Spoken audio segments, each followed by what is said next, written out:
Acesso venoso central. A técnica para obtenção de um acesso venoso central é essencial no tratamento de muitos pacientes hospitalizados. Esse vídeo demonstra a técnica de punção da veia jugular interna, da veia subclávia e da veia femoral, com inserção do catéter através da técnica de Seldinger e suas variações. A punção de um acesso central é indicada em diversas situações.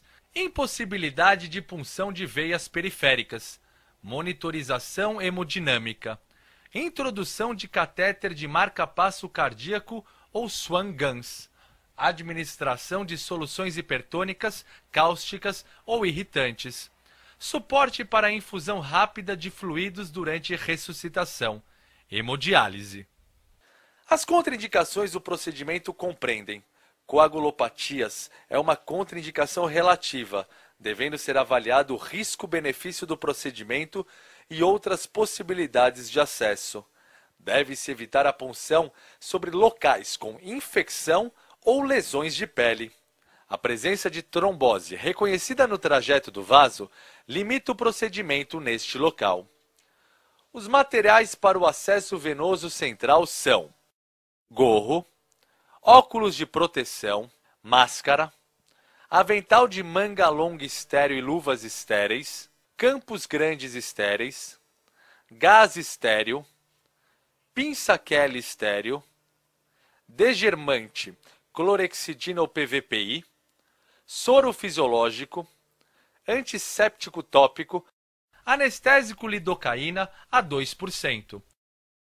Intracate ou kit de catéter duplo lumen contendo agulha de punção, fio guia flexível ponta em J, dilatador e bisturi de ponta fina, porta-agulhas, mononylon 3,0 agulhado, tesoura, gás estéreo paracurativo, esparadrapo.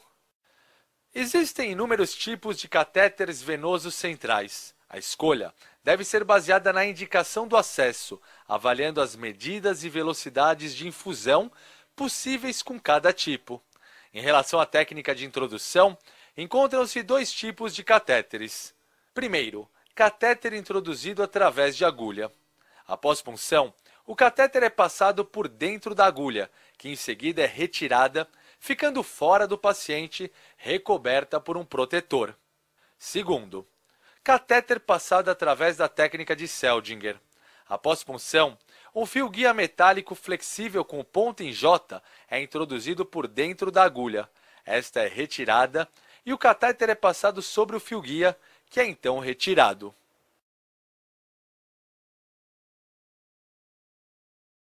Como em todos os procedimentos, devemos fazer a antisepsia das mãos e, após paramentação completa, gorro, óculos de proteção, máscara, avental de manga longa estéril e luvas estéreis, antisepsia ampla do local de punção. Utilize em seguida campos grandes estéreis. Lembre-se que estas medidas básicas reduzem os riscos de infecção da corrente sanguínea, que estão entre as infecções hospitalares mais comuns e, na maioria das vezes, associadas à presença de um dispositivo intravascular. É importante a avaliação do local de punção de acordo com as características dos pacientes e com a experiência do profissional que realizará a punção. Neste vídeo, serão descritos 3 vias de acesso venoso profundo: veia jugular interna, acesso central, veia subclávia e veia femoral. Quando disponível, o procedimento deve ser realizado com o auxílio da ultrassonografia para a visualização direta do vaso puncionado, reduzindo as potenciais complicações do procedimento.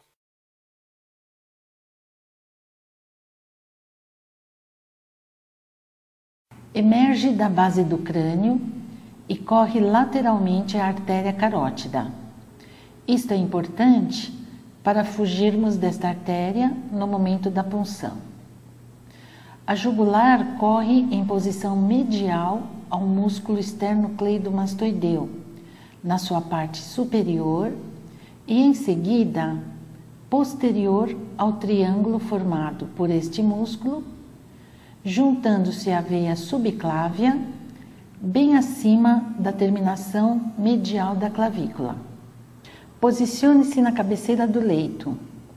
Coloque o paciente em posição dorsal, com a cabeça virada para o lado contralateral à punção. Realize o procedimento padrão de antisepsia. Coloque campo estéreo fenestrado.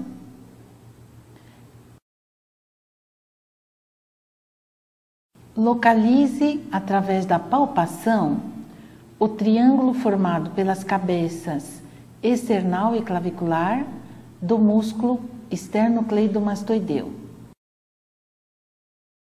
O ponto de punção é no ápice deste triângulo. Faça anestesia neste local. Conecte a agulha de punção a uma seringa contendo mais ou menos 2 ml de soro fisiológico.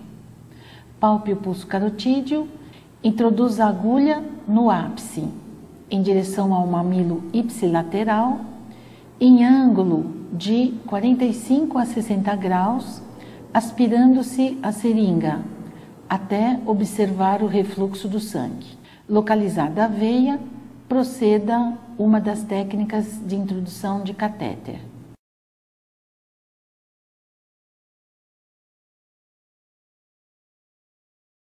Ela começa como uma continuação da veia axilar, na borda lateral da primeira costela e cruza sobre ela. A veia continua atrás do terço medial da clavícula e mais adiante une-se a veia jugular interna para formar a veia braquiocefálica. Posicione-se na lateral do paciente. Coloque o paciente na posição dorsal. Vire a cabeça para o lado contralateral à punção. Realize o procedimento padrão de antisepsia. Localize o ponto de punção na junção do terço médio com o terço medial da clavícula. Palpe a fúrcula external. Coloque o campo estéreo.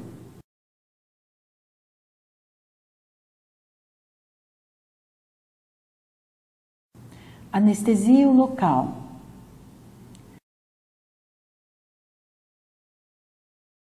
Segure a seringa e a agulha paralelos ao plano frontal.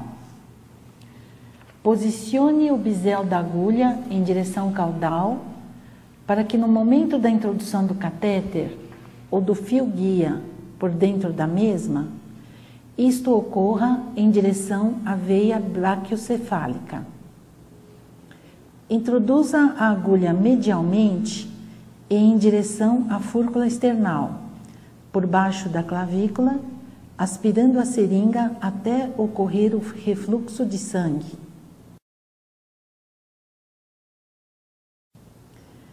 Localizada a veia, proceda uma das técnicas de introdução do catéter.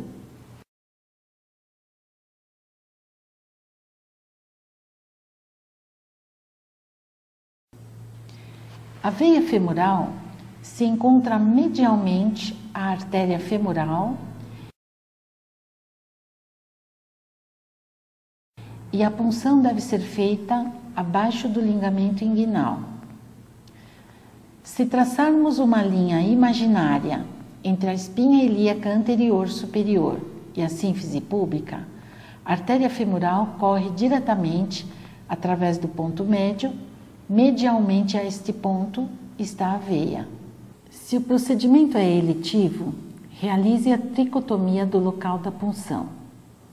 Realize o procedimento padrão de antisepsia. Coloque campo estéreo. Palpe a artéria femoral e localize o ligamento inguinal.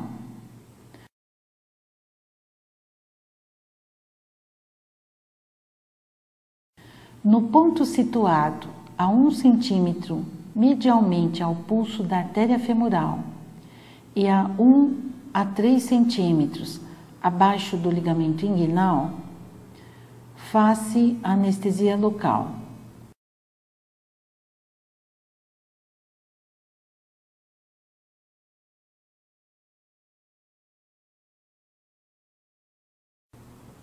Introduza a agulha em direção cranial a um ângulo de 45 graus com o plano frontal.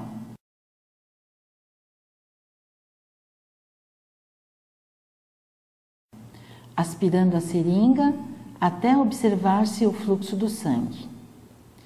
Localizada a veia, proceda uma das técnicas de introdução do catéter. Conforme já mencionado, existem vários tipos de catéteres disponíveis. A inserção de cada modelo tem a sua particularidade, sendo as técnicas mais comumente empregadas a do catéter sobre agulha, do intracaf e a técnica de Seldinger, para a maior parte dos outros modelos de catéteres.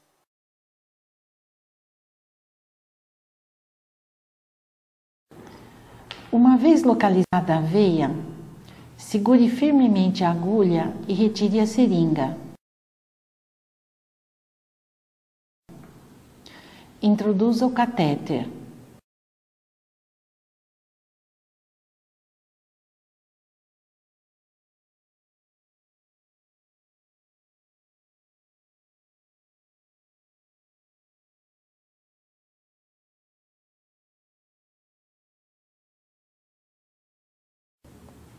Retire a agulha, retire o mandril da agulha e apresente a extremidade distal do catéter para conectar um equipo de soro.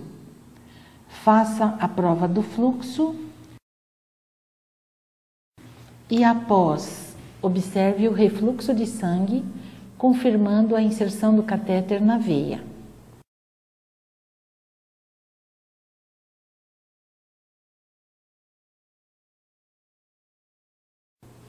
Coloque o protetor de agulha.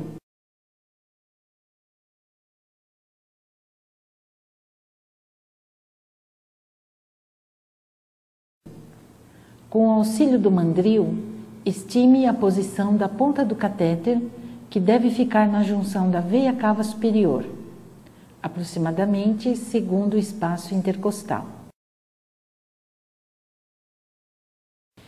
Fixe o catéter com mononylon 3,0 e faça o curativo local com gaze seca, fechando com microporo ou esparadrapo.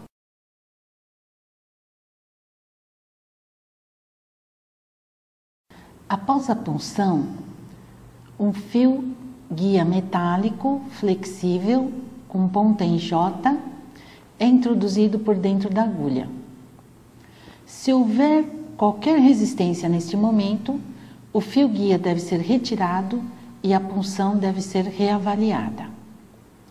Após passagem do fio guia com sucesso, a agulha deve ser removida.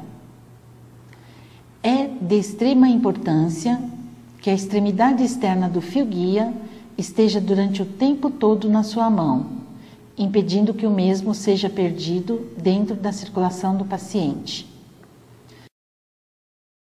Faça uma pequena incisão na pele com lâmina fina de bisturi.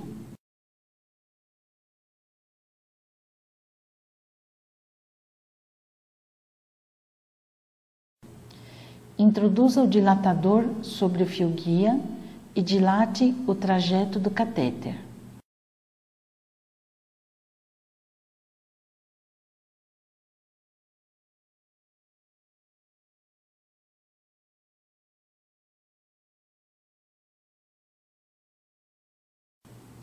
Retire o dilatador, mantendo ainda o fio guia.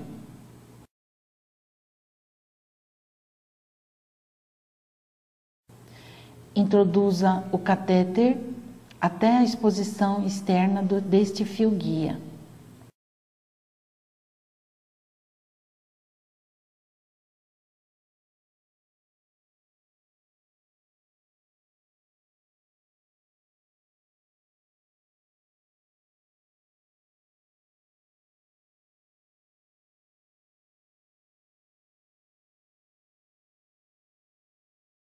Agora, retire o fio e conecte um equipo com soro, observando-se o fluxo de sangue pelo catéter.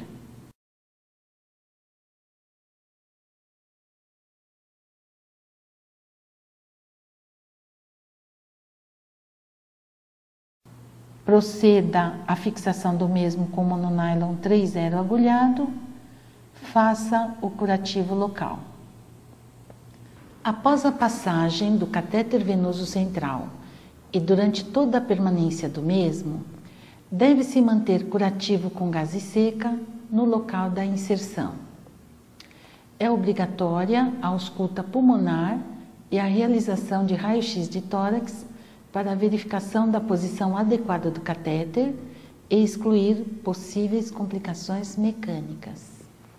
Complicações: punção arterial, pneumotórax, hemotórax, infecção, embolia gasosa, edema pulmonar de reexpansão, arritmias cardíacas.